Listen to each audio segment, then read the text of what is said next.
You know what's wild? The next presidential inauguration might make history not for its politics, but because of a polar vortex forcing the entire ceremony indoors for only the second time in modern history. That's quite a dramatic shift from tradition. The move to the Capitol Rotunda really echoes Reagan's second inauguration in '85, doesn't it? Exactly right. And the timing makes this even more challenging.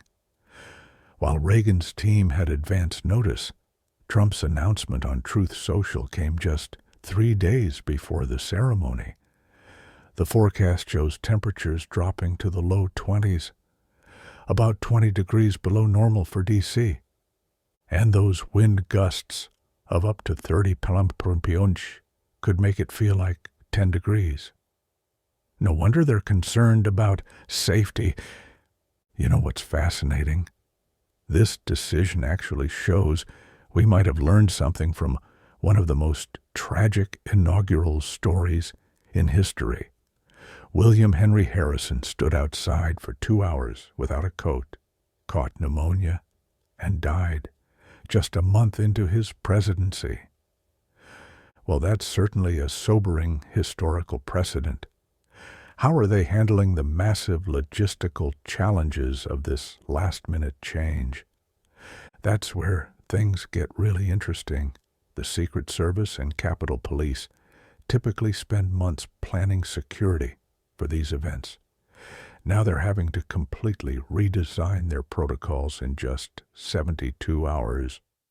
Plus, they're dealing with a dramatic capacity reduction, from hundreds of thousands of potential attendees to just 700 people in the rotunda. Though they've come up with quite a creative solution with Capital One Arena, haven't they? And that's actually a perfect example of how modern technology gives us options that weren't available in Reagan's time. They're using the arena not just for viewing the ceremony, but also for hosting the presidential parade, something Reagan had to cancel entirely in '85. The security implications must be enormous, though. I mean, coordinating between multiple venues on such short notice. Oh, absolutely. And it's not just security. Think about all the downstream effects, the vendors with outdoor contracts, the media positions, transportation logistics. It's like rewiring an entire house while the power's still on. And what about all those ticketed guests who won't be able to attend in person now? That's actually creating some interesting diplomatic challenges. The Joint Congressional Committee has to completely reorganize their guest list, prioritizing who gets those 700 precious spots in the rotunda. You know, in a way, this situation is testing our democratic institutions in an unexpected way. How do you mean? Well, consider this. Even with all these last-minute changes and challenges, the fundamental purpose of the inauguration will still be fulfilled. The peaceful transfer of power continues, just in a different venue. It shows how our system can adapt while maintaining its core functions. That's a fascinating perspective on institutional resilience. And here's something else to consider. This might actually set new precedents for future inaugurations.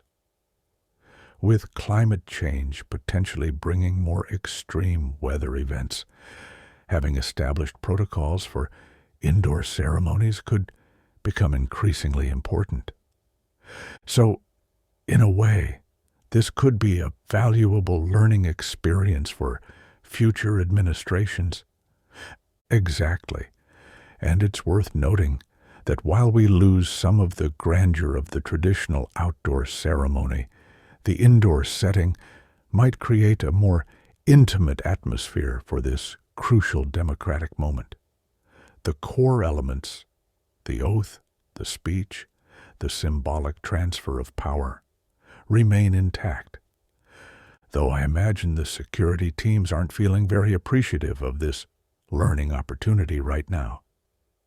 Well, that's what makes this such a compelling story.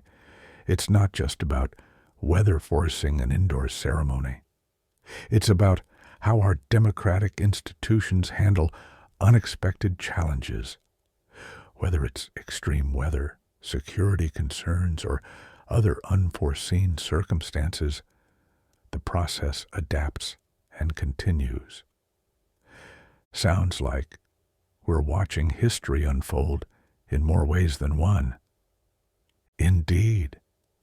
And perhaps that's the most important takeaway, that while traditions are important, the ability to adapt while maintaining the essence of these democratic rituals might be even more crucial for their long-term survival.